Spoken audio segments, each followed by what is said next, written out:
can't be serious, man. You cannot be serious! Now, Don, we're going to, now, just before we get on to some more important topics, because we've got people, do you know, around the planet listening to this, because expat Aussies, so we've broken protocol, but we're going to do just some shout-outs now. Now, first of all, Don, michaelchristianmenswear.com, who's now domiciled in Tasmania, he cannot keep up. Australia Post have become his closest friend and ally.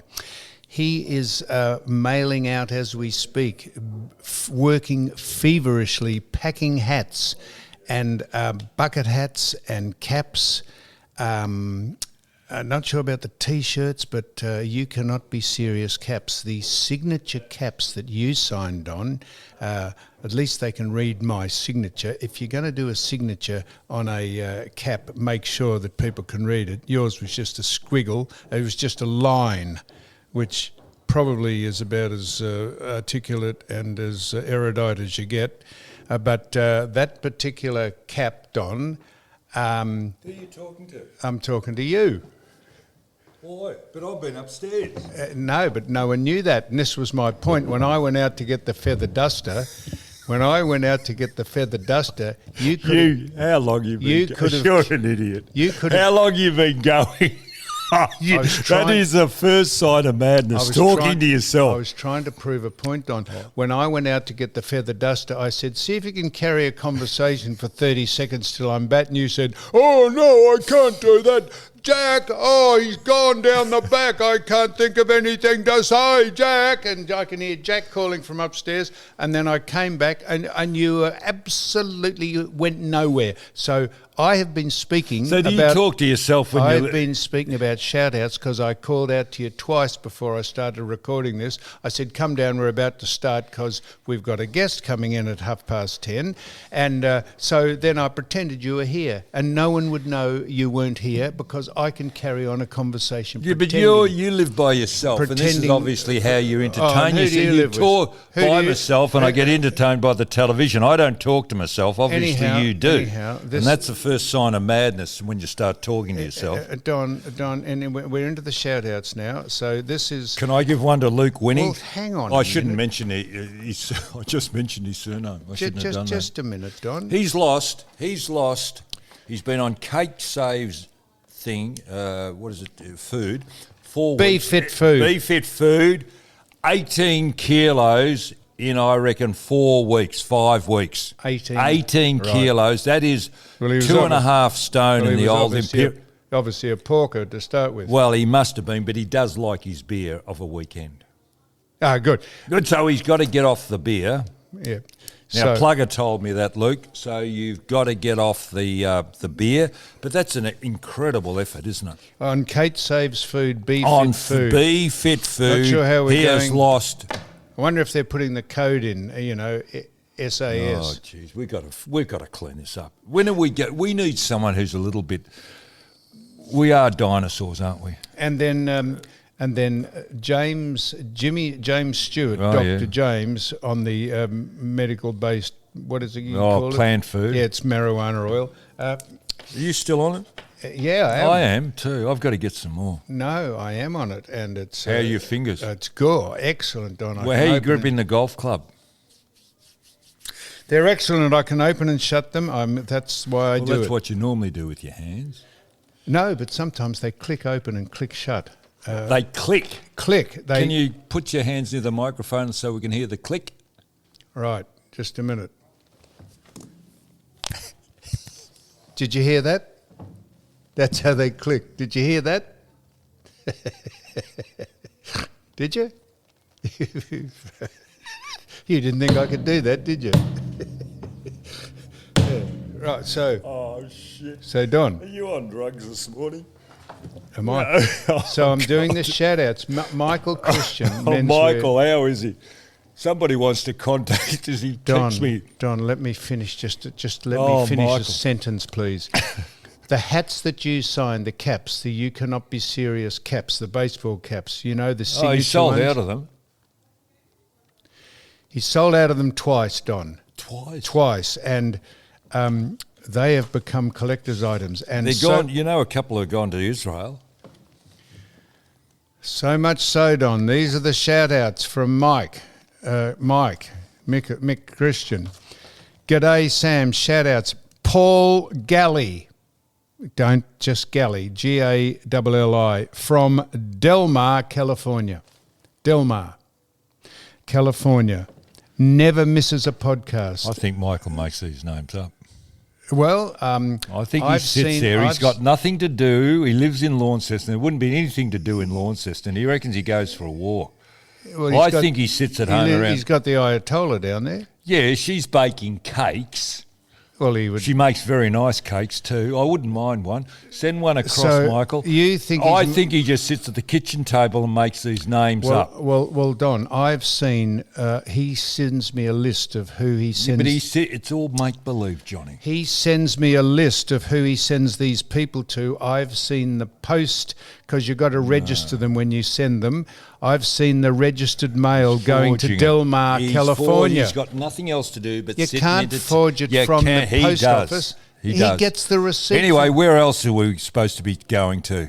California? He gets the receipt from the post office, and the address is Delmar. He's got a friend at the post office. Never misses. But they can't fudge up where they send His mail. His friend can do anything. Anthony Gatt. Where from? From the Melbourne Zoo. That was the fellow that's trying to contact us. Don't give him our number. What do you mean? Don't give Anthony. I'll give him your personal. Don't you? What's Anthony? He rang me. Michael rang me last week. Anthony Gatt. Anthony Gatt wants to contact us. About what? I don't know. I said, don't give him my contact hang numbers. on. He might have an interesting thing to tell us about the Gatt, about the zoo. Why didn't you? Well, let him converse with Michael Christian. Michael can why did you automatically say, don't give Anthony Gatt your number or our number? He's from the zoo. That might be very interesting. He could tell us what animals are in there. Well, we know. What? Elephant, monkeys, birds, butterfly. Have you been to the butterfly enclosure? I have. It's magic, isn't it? It is. I'd love a butterfly enclosure. What? I'd sit there. It's beautiful. Someone said you got concussion once a butterfly landed on your head. That's a joke too, Don. That's how sensitive you. So what do you think, Mr. Gatt? Gatty wanted to. Why did he want to speak to us from the zoo? I don't know. I censored it. Why did you censor it? He might have been a good guest to come on and chat to. Talk about what? You've provided not one guest ever. I go through this every week. Who have you ever provided? None. No one. Marissa Reed from Ivanhoe East, not East Ivanhoe, Ivanhoe East. Is there a difference? There is a difference. What's the difference? Because it's like saying, saying, Geelong, look, I used to live in Goat Hill, but now we've renamed it Angora Heights. It's just having a bit of a. Is it a bit like Target and Target? Nothing like that at all, Don. It's Ivanhoe East is not East Ivanhoe. It's Jason Vallalonga. Jason Vallalonga. You sure? Vallalonga. No, you can't read. You're probably Vallelelonga. Vallalonga from Kingsley. Where's Kingsley? Western Australia. He's got hats and he's got signature hats and he's got everything. Gregory Ziders. What's it, Gregory Ziders? Where do you reckon? Where does he from? He's from Edmond in Oklahoma in the United States of America. That's two people we got from America. I'm telling you.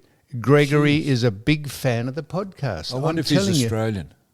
Well, I reckon he probably would be, because why would you listen to it if you're not Australian? Exactly. Because you wouldn't understand the sense of humour, would you? It's not understand the sense of humour. I wonder if he's a friend of Blanksy's.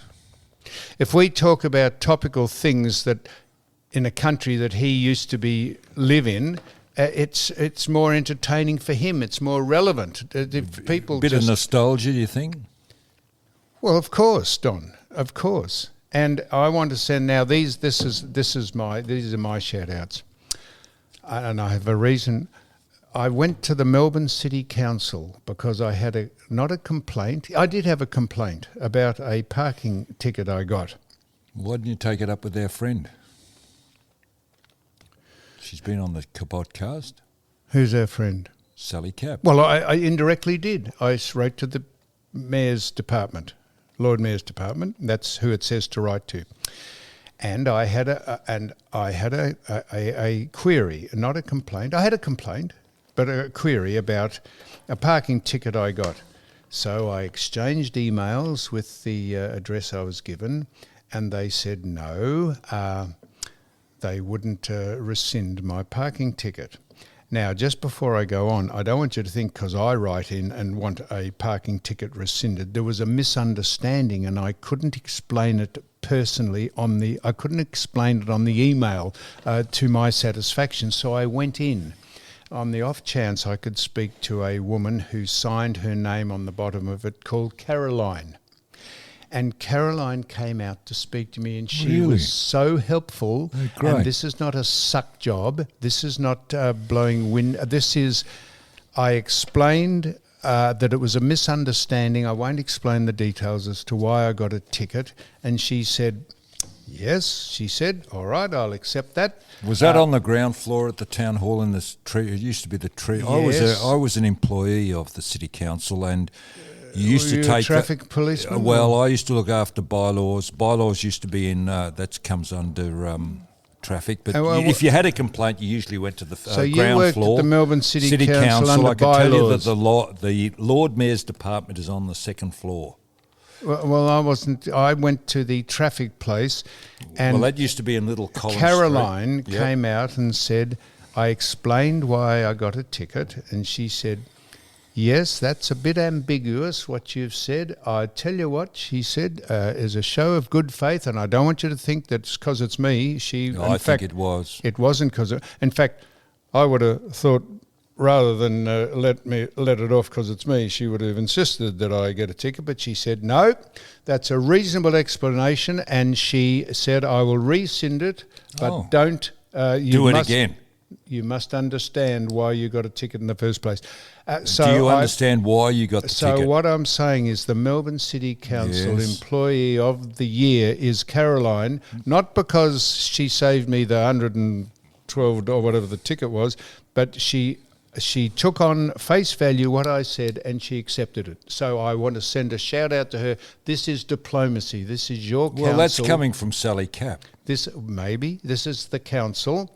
I'm a ratepayer. This is looking after their constituents if they think it's warranted. And I can also give a shout out to a person called Heather. I presume that's a woman. At the council as well? No, at the Port Phillip Council. Oh, shit, you're in a bit of trouble. That's the St Kilda Council. Is that St Port Kilda? Phillip. Is that St Kilda? That's the people who don't move on the compost heap that is still lying. Don't start. She was there again this morning. I know. The compost heap is still there. Don't use those words. What? Well, the parasite. No, just a lady. The person who is taking the electorate for a ride by clogging up the walkway, using all the facilities there, and I've been past twice, and on two occasions they've had a Mica ambulance out there talking to her. I know that. Tying up Mica ambulance time and the people, the medical people, because this woman, she just lies there, and the council, this is the Port Phillip Council, Heather, who is in the traffic division of the Port Phillip Council, was very, very good, because I spoke to her about another matter, and she was very, very helpful. But this is not speaking to her. This is the mayor of Port Phillip should actually go down and say, this is a joke, Dale.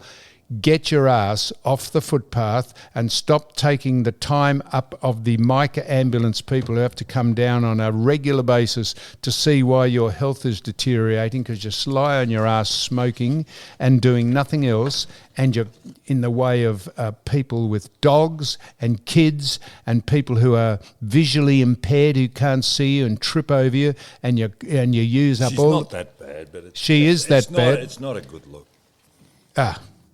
were you cutting us some slack, are you? I drove past you her this morning. You cutting us some slack? Yeah. You are you? Well, no, she shouldn't You're be. not cutting us some slack. No, she's not taking up that much. You can still go around, but it's not You still right. have to step around her. Well, she's now kind of... What, Don? She's not across the road. She's running... Oh, she's not across the footpath. She's running with the footpath. So you can kind of navigate around her. I see. So you've got to...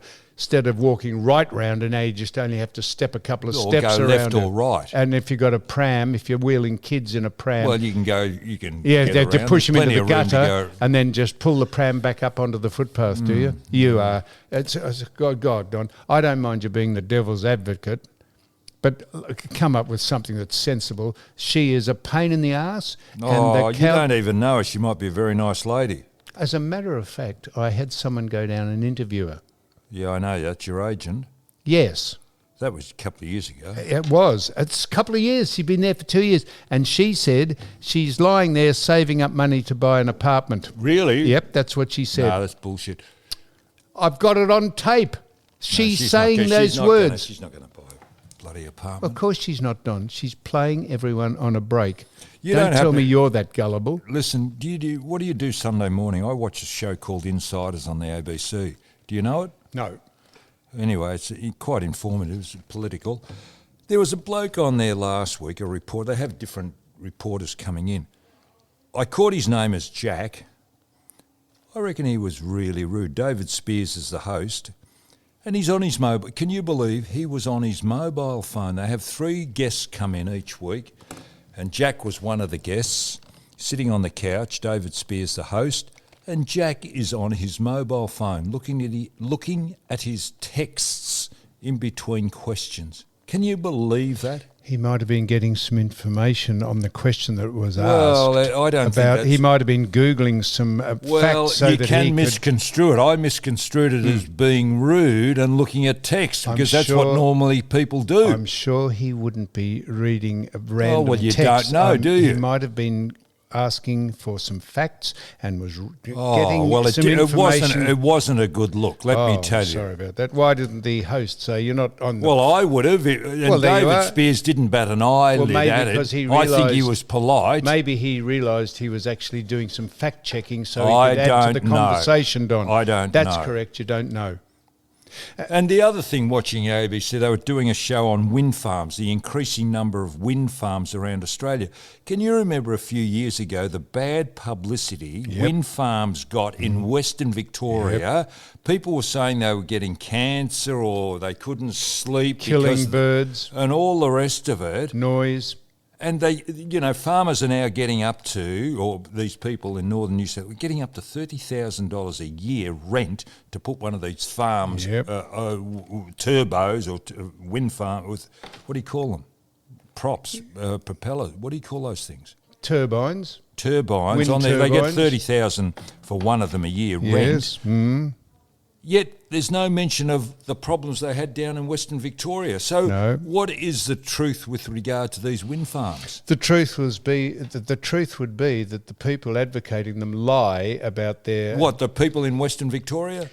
The people who advocate them, the power people, lie about the deleterious effects they have on the community or the bird population because it's a bit like the bomb, but Bureau of Meteorology that lie about the statistics about the climate. People only give out information that they want you to have and don't give you the other side of the story, Don. That would be absolutely the case. And talking about...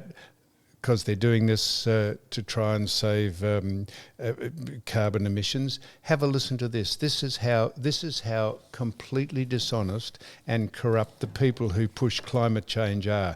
They said, now wait for this, Don. They said in Major League Baseball there are more home runs. Can you believe this? There are more home runs being hit in Major League Baseball because the climate is now warmer and the ball travels further through the air and therefore it's clearing the stands or clearing the fence where they say they're hitting them further into the stands because of climate change.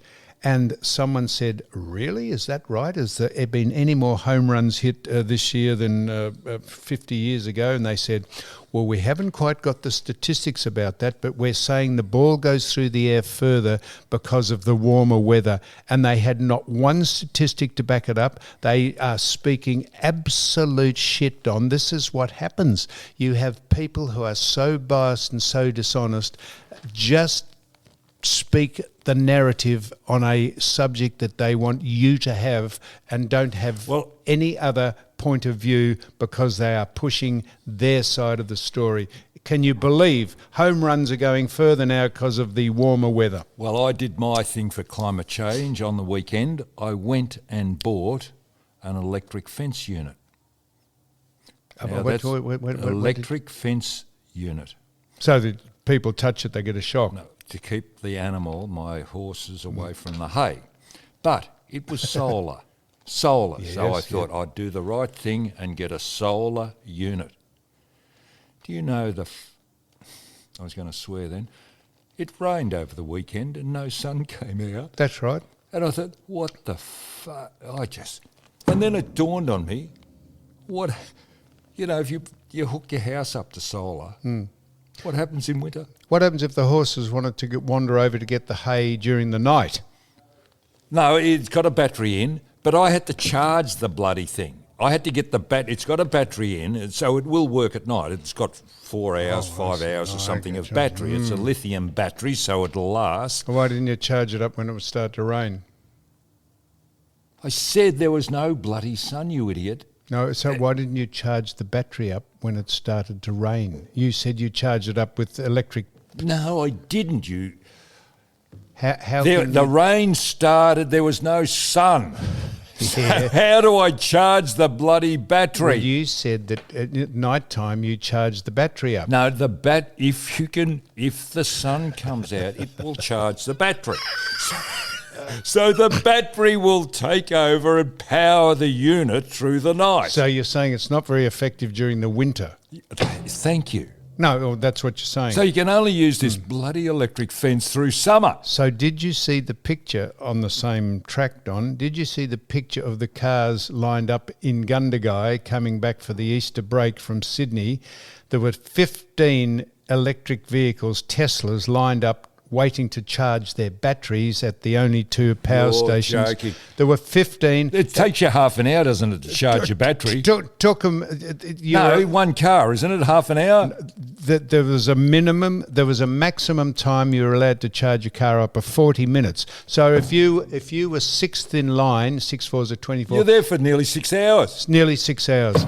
This is the whole. This is the hoax. Shit. The whole ridiculous. Anyway, I thought I'd do my bit for the bloody, climate by buying this solar unit. God. Yep. So now we're getting on to I wanted to mention that we did the shout outs. I wanted to mention this now. Nova Peris said, which I've got a feeling you and I certainly wholeheartedly agree with, that if you are caught shouting racist comments at people who play sport, or anywhere really, but she was talking about sport, AFL, anywhere, or you make racist comments on the social media platforms, you should be banned for life. Exactly. We agree with that, Don. We agree with that. But by inference, by inference, we were accused of being racist and vilifying people, a person. We were accused, and my point of saying this is, who is the arbiter who decides if you are being racist or vilifying someone? Because I'm going to say this again, and if you roll your eyes up at it, fair enough. But I will never get over this. Michael Sheehan, who sat here with us one day, and you and I discussed the most legitimate subject ever of Nicky Winmar's, because the anniversary of that is coming up, the 30-year. No, it's now. Weren't they celebrating it over the weekend or something? Anyhow, we were accused of being racist or vilifying someone because we had an extremely legitimate conversation about why he lifted his jumper, and a lot of people thought it wasn't about what it was suggested. It wasn't about his skin colour. A lot of people, and we said to a man, because there was three of us and we're men, Michael Sheehan said the only person who would know what he meant was the person himself, to which we wholeheartedly agree, and we still do. If he said that's what it was about, that's what it was about. But no, we were taken to court. We were charged with vilifying someone because we dared to discuss what a hell of a lot of people thought it was about, and they thought it wasn't about what he said it was about. We said, if he says it is, that's good enough, and we accept it. We got fined for that, and we were thrown under the bus. We were thrown under the most ridiculous, trumped up, in my opinion, case ever. We were thrown under the bus by the virtue signalling boss of the AFL, who thought, I'll make myself I'll feign indignation about what these people were speaking about. He had no idea what we were speaking about, but jumped on the bandwagon to belt us.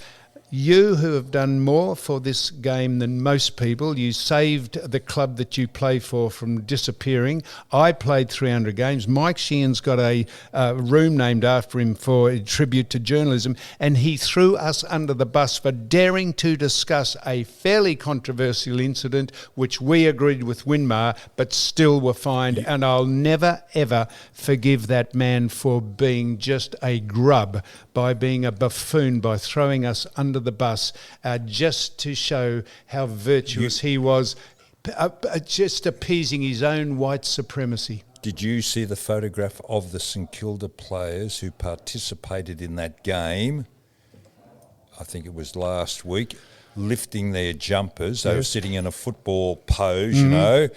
Nicky Winmar was in front with his arms crossed. They were about. They all mimicked him lifting. Is that right? Reverse racism?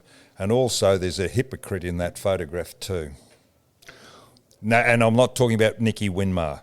No, well, I'm not sure. Okay, there's a hypocrite lifting his jumper and pointing. Okay, well, so all that's fine. If they want to do that, that's fine. But to take us to task for having that conversation, and so much so that if people wanted to listen to that conversation just to see how bogus our charge was, they're not allowed to, because we were made to take it off the platform, just so people couldn't say, shit, what was wrong with that discussion? I'll never forgive that man for just using us to further his own pathetic agenda. Now, so anyway, I was just upset when I saw that photograph, because they're smiling, and I thought, are they serious? So, is this a serious matter? You wouldn't be smiling. So here's the extension of this. I don't understand it. Here's the extension of this tiresome, boring ritual of welcome to country. I'll give you two examples. A friend of mine went to the comedy festival, and before it started, the lights went out, and then they came on, and there was a welcome to country dance or something. He said it went on for so long he thought it was part of the act. He said, shit, how long is this going on? Welcome to country at the comedy festival. And then to cap things off, a woman, I presume it was a woman, I don't think it was a man, brought the baby in. There's a baby in there that started screaming and crying, so much so that the bloke who was doing the stand-up actually couldn't concentrate on what he was saying. And in the end he said, excuse me, he said, I think it would be about time to take the baby out, which the person did. Fancy having the selfishness and the pompous and arrogant bullshit of bringing a baby to a comedy festival or any show, the pictures, if the thing's going to cry, this wasn't a child, this was a baby. You would reckon it was probably going to, and as soon as it did cry, wouldn't you think you'd get up and take it out? No, he had to say, I think we should take it out by now, and out she went and everyone applauded. So that's that. And secondly, Don, this is another boring thing that they keep battering around us, and propaganda. The Bells Beach. I used to surf at Bells Beach when it was. Did you walk across when it was? You had to go across a Pip farm? McNaughton used to own it. Yeah, you had to walk a track. Wasn't there a track? He actually was the traditional owner. Pip McNaughton owned. That's the track. Yeah, but did you surf it when it was as rugged as? I did in the late 50s. How did they discover it? How did they discover Bells? That fascinates me because it's a farm. Well, someone would have been. Oh, geez, who's that? Someone would have been standing on a cliff and thought, gee, yeah, but it was somebody's farm in the middle of nowhere. I'm telling you how I know. Fucking Jesus Christ. Don't blaspheme. Someone like Pip, who owns it, he is the traditional owner. Don't worry about anyone else. He might have been standing on a cliff out in his farm and thought, shit, look at the wave. I wouldn't mind surfing that wave.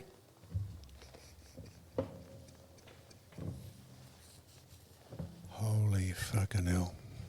He might have been standing on a cliff looking out and thinking, gee, those waves break from that right-hand cliff to the right. It's only a right-hand shore break. It's not a left-hander. And he might have thought, shit, that's interesting. Why don't we go down and see if we can... That's how it would have started. Did you ride it? I did. What size board? A board of 9.5. We've been through all this. Hang on. 12'6" weren't they? You asked me what size board I used to ride. 9.5. Here's our guest. 9.5. He's gone. Walked past the window. Can you fill in? So I'm just going to tell you this quickly, Don. I was watching. Yeah, I was watching. I was watching the presentation of the Bells Beach trophies, and you wouldn't believe it. The three surfers got up on the stage, and what happened? People came out and did a dance, a welcome to country dance at Bells Beach. Is there any limit to how cringeworthy you can get the welcome to country that goes on and on and on? Did they ring the bell? What? They ring the bell. I turned it off. No, the bell. Bells Beach. Said, you ring the bell when you win the tournament. I wish someone would ring your bell, Don, because you're completely fucked. In fact, you got ringing in your head, I reckon. So there's another cringeworthy example of actually ramming it down our throat when we are all one people. Could we all say... We get off the political shit. I know, mate. But now listen, I went to the football on the weekend. Shush. I went to the football on the weekend, local football, and the AFL is getting all these accolades for so-called promoting football over in Adelaide and taking it out to Mount Barker and all the rest of it. The YCW, which is a team that plays in the Mornington Peninsula League, plays at Frankston YCW, cannot raise an under-19 team. And all the teams on the peninsula are having the same problem. Why doesn't the AFL do something about reducing it from under-19 to about under 17 whilst the kids are still at school? At least you've got some control, or under 18, they're still at school, because these boys drift away, especially when you're in the country, from the football club, and it's not helping. It's been going for a number of years now, and the football clubs are really suffering, and I would say the participation rate at a country level as far as football is concerned is declining. Would you? Yes. Good. And they talk about promoting the game, grassroots, taking it to Adelaide and whatever else. They are forgetting about They've thrown the baby out with the bathwater, Don. They are forgetting about grassroots where football. The feeder competitions come from. And could I just, our guest has arrived, so just quickly, isn't it great? We've got Lydia Thorpe. Now, Lydia Thorpe, wasn't it fantastic that she went to a strip club at 3 a.m. in the morning and got into a fight and started slurring people and racistly abusing people? Now, they're the people we need to head up the Voice when a referendum comes. She's anti-Voice. But wouldn't she be great, though? These are the people we need. People who go to strip clubs when they're senators, start brawling and start swearing at people. That's not the first incident with Lydia. No, that's right. So just before you're thinking about voting for the Voice, think about who might be part of it. That's what, are you saying Lydia Thorpe's part of the Voice? Of course she wants. She's anti-Voice. She's into black sovereignty. No, she's not. She's not. She's part of The Voice. No, she's not. You're talking. Jacinta Price is not part of it. And Lydia. I don't think Lydia Thorpe knows what she's part of. And secondly, here's my take, and we're going to ask our guest about this. Because, mind you, it's not a very important point. I went round the tour of the MCG and saw the Shane Warne hologram. I'm just telling you something why. If you want to stage our game better, market it properly rather than taking it to Adelaide and having a gather round and going to Mount Barker. The best way to market our game is not let the players, I know I've mentioned this before, onto the ground before the game starts. Well done. We went. Well done. I hadn't been into the rooms for a long time. The rooms are big enough to kick a Exactly. football. We didn't have a problem, did we? To do sprints, to do Exactly. anything. There is no need to go onto the ground. The anticlimax of seeing your players, your team straggle out in their tracksuits, do little drills and bumping and kicking for goal.